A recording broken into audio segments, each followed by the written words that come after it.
आदरणीय महोदय शिक्षकगण, अभिभावकगण और मेरे प्यारे मित्रों, मेरा नाम दीपेश मंडल है। मेरे पिता का नाम दीपू मंडल है।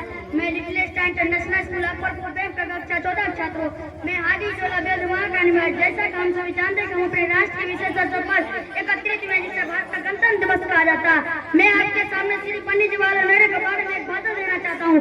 सबसे पहले मैं अपने क्लास टीचर को धन्यवाद कहना चाहूंगा क्योंकि उनके वजह से मुझे अपने स्कूल इस मंच पर आकर श्री पंडित जवाहरलाल नेहरू के गणतंत्र दिवस के महान अवसर पर कुछ बोलने के लिए शानदार से मिला है। मुझे उम्मीद है कि यह दिन आप सभी के लिए बहुत ही उत्साहपूर्ण होगा।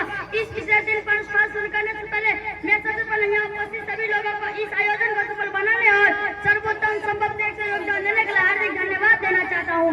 आज हमारे विद्यालय में गणतंत्र दिवस को उपलक्ष्य में कार्यक्रम आयोजित किया गया है। मैं बहुत भाग्यशाली महसूस कर रहा हूँ कि मुझे महान व्यक्तित्व के बारे में कुछ करने का अवसर मिला है। वह व्यक्ति पंडित जवाहरलाल नेहरू।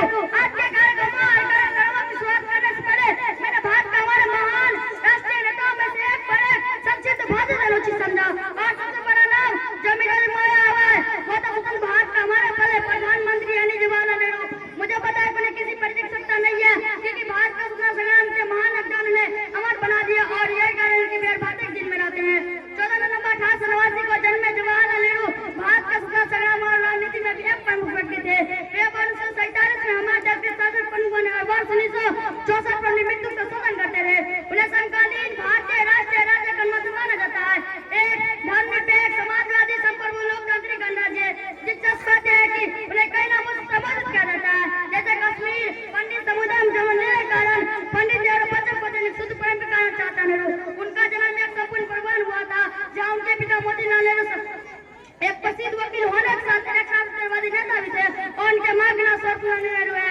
उन्होंने कैम्ब्रिज के डिग्री कॉलेज में स्नातक की पढ़ाई पूरी की और बाद में इंडिया के पल में बैरिस्टर में प्रशिक्षण प्राप्त किया। ये भाद्रा का तो उन्होंने इलाहाबाद उच्च न्यायालय में अपनी प्रैक्टिस शुरू की जहाँ उसकी राष्ट्रीय राजनीति में रुचि बढ़ी और जिसके कारण उन्होंने अपनी कार्य प्रैक्टिस छोड़ दी। जवाहरलाल नेहरू अपनी किशोर अवस्था में एक प्रतिभाशाली बन गया और 1910 के दशक के राष्ट्रीय राज्य की राजनीति में एक बहुत ही हाथी बन गई। उन्होंने एक और महान राष्ट्रवादी नेता यानी महात्मा गांधी के साक्ष्य में काम किया। 20वीं सदी की शुरुआत में भारतीय राष्ट्रीय कांग्रेस के सभापति जवाहरलाल नेहरू पूरी कांग्रेस पार्टी के प्रसिद्ध नेता बन गए। वर्ष 1929 में कांग्रेस अध्यक्ष बनने के बाद नेहरू ने भारत के लोगों से ब्रिटिश शासन से पूर्ण स्वतंत्रता के लिए लड़ने का काम किया। कहने की जरूरत उनके शासन हुआ देश को पता कौन को छुआ।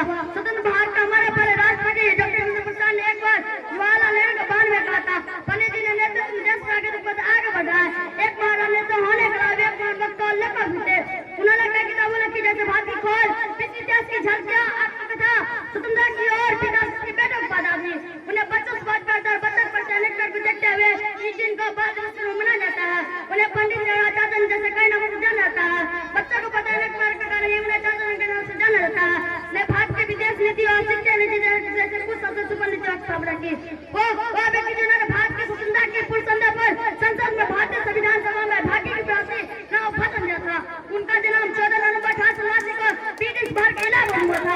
उनके पिता मोतीलाल स्वतंत्रता संग्राम के दौरान भारतीय राष्ट्रीय कांग्रेस के अध्यक्ष में कर गया और उनके मां का सरसुरा नेहरू है। श्री जवाहरलाल नेहरू 3 बच्चों सबसे बड़ा संतोलन किए थे। चाचा ने अपने बचपन सचित न्यूज बताई। उन्होंने घर पर इंस्टीट्यूट से अपनी शिक्षा प्राप्त की। उन्हें विज्ञान और शास्त्र में रुचि दिखाई। वे अक्टूबर 7 में डिग्री कॉलेज कैम्ब्रिज और प्राकृतिक स्नातक की पढ़ाई प्राप्त की। इस दौरान उन्होंने राजनीति विज्ञान, अर्थशास्त्र, इतिहास और साहित्य पढ़ा किया।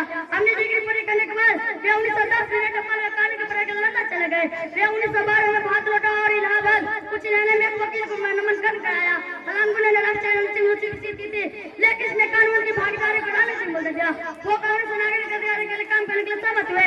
वो दक्षिण अफ्रीका में नागरिक आंदोलन का समर्थन करना चाहते थे। उन्होंने 1917 में महात्मा गांधी के नेतृत्व में नागरिक अधिकार अभियान के लिए धरना किया।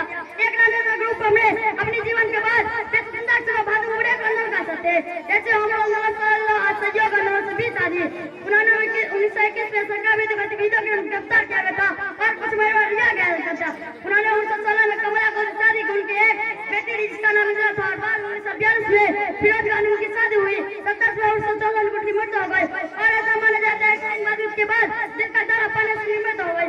अंत में बस सुनाई कर सकता कि हमारे देश का सबसे ईमानदार सफल और प्रेरणा नेता प्रधानमंत्री में से थे। नेहरू संघ के सचिव अध्यक्ष उन्होंने पंचशील गुरु में जाने जाने वाले 5 महत्वपूर्ण सिद्धांत स्थापित किए। इस नोट पर मैं अपने भाषण को समाप्त करना चाहूंगा। मेरे भाषण को पढ़ते हम दिखाने का धन्यवाद। मैं आप सभी को आने वाले दिन की शुभकामनाएं देता हूं। धन्यवाद। दीपेश बाबू आए अपना इनाम ले